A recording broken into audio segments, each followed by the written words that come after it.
Selamat pagi anak-anak, Mama dan Papa, Bapak dan Ibu guru, serta para karyawan SD Putra Nirmala. Pada hari ini, Rabu tanggal 4 November 2020, kita akan bersama berdoa dan merenungkan firman Tuhan. Ayat emas hari ini diambil dari Injil Lukas. Barang siapa tidak memikul salibnya dan mengikut aku, ia tidak dapat menjadi muridku. Marilah kita berdoa. Dalam nama Bapa dan Putra dan Roh Kudus. Amin. Bapa yang Maha Pengasih dan Penyayang, puji dan syukur atas berkat dan rahmat-Mu kepada kami sepanjang malam hari tadi. Terima kasih pula untuk hari yang baru ini dan atas nafas kehidupan ini.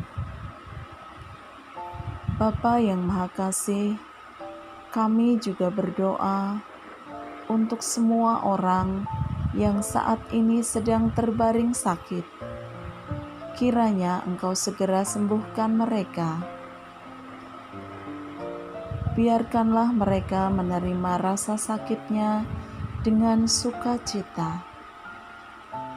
Kami juga memohon, lancarkanlah kegiatan kami hari ini. Berkatilah segala kegiatan kami hari ini, dan biarkanlah kami menyelesaikan segala tugas-tugas kami, dan jadikan kami sebagai murid-Mu dan layak di hadapan-Mu. Bapa yang Maha Pengasih dan Penyayang, kami juga memohon kelancaran rezeki bagi kami semua, dan khususnya di masa pandemi COVID-19 ini, bagi anak-anak kami para pelajar, kiranya Engkau berkati mereka, khususnya dalam masa-masa belajar di rumah. Kuatkan semangatnya, supaya mereka tetap rajin dan semangat belajar, walaupun belum bisa sekolah. Bapa, puji dan syukur atas semuanya. Amin. Marilah kita dengarkan sabda Tuhan. Anak-anak yang terkasih, Papa dan Mama, serta Bapak Ibu yang terkasih di dalam Yesus Kristus. Bacaan Injil hari ini diambil dari Injil Lukas, bab 14 ayat 25 sampai dengan 33. Pada suatu ketika, orang berduyun-duyun mengikuti Yesus dalam perjalanannya. Sambil berpaling, Yesus berkata kepada mereka, "Jika seseorang datang kepadaku dan ia tidak membenci bapaknya, ibunya, istrinya, anak-anaknya, saudara-saudaranya, bahkan nyawanya sendiri, ia tidak dapat menjadi muridku.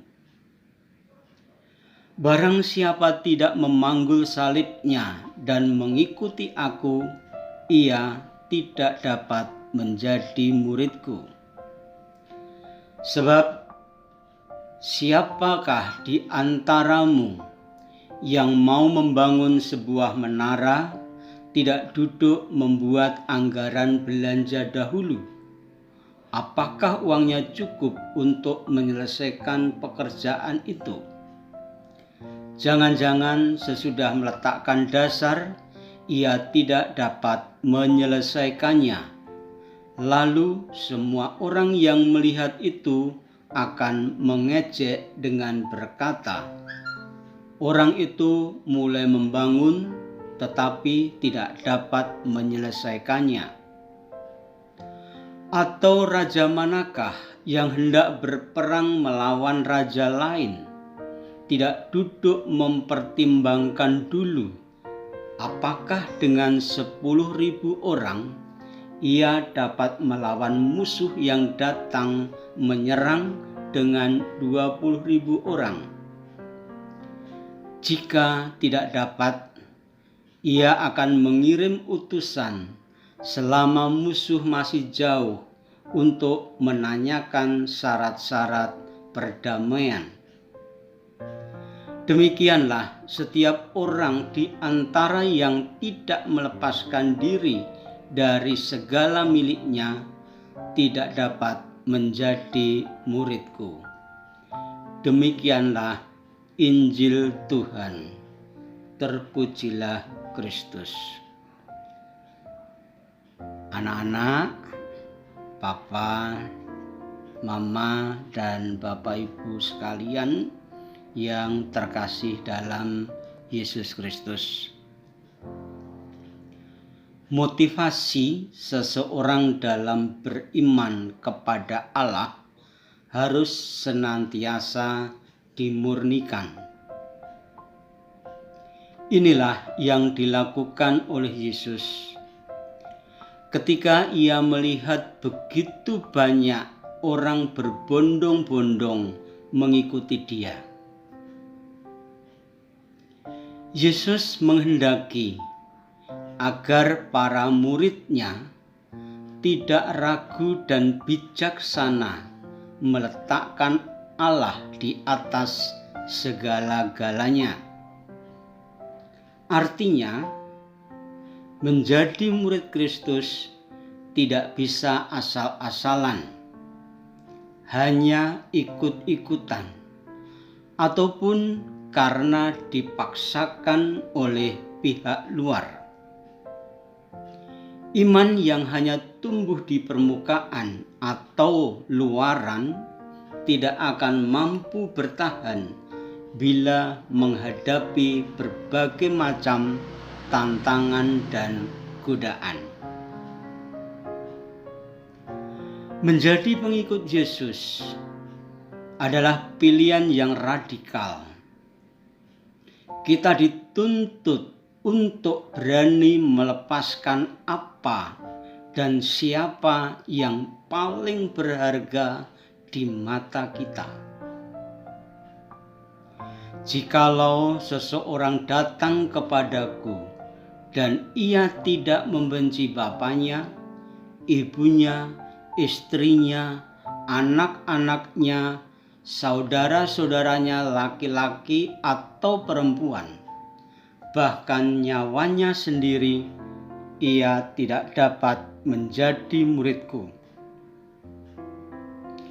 Barang siapa tidak memikul salibnya dan mengikuti aku, ia tidak dapat menjadi muridku. Tuntutan-tuntutan itu tampak berat. Akan tetapi, kita tidak berjuang sendirian. Tuhan menyertai peziarahan iman kita, dan Tuhan sendiri mengutus Roh-Nya untuk memampukan kita memikul salib di jalan yang kita pilih, yakni menjadi seorang Kristiani. Ketekunan dan kesetiaan kita di jalan Tuhan akan diganjar di kehidupan kekal oleh Tuhan sendiri. Allah yang Maha Kuasa, Engkaulah asal-usul kehidupan kami. Kepadamu kami kembalikan segala pujian, hormat, dan kemuliaan. Amin. Dalam nama Bapa dan Putra dan Roh Kudus. Amin. Anak-anak, Papa dan Mama, demikianlah renungan untuk pagi ini. Semoga kita menjadi murid-muridnya yang sejati. Selamat pagi, Tuhan memberkati.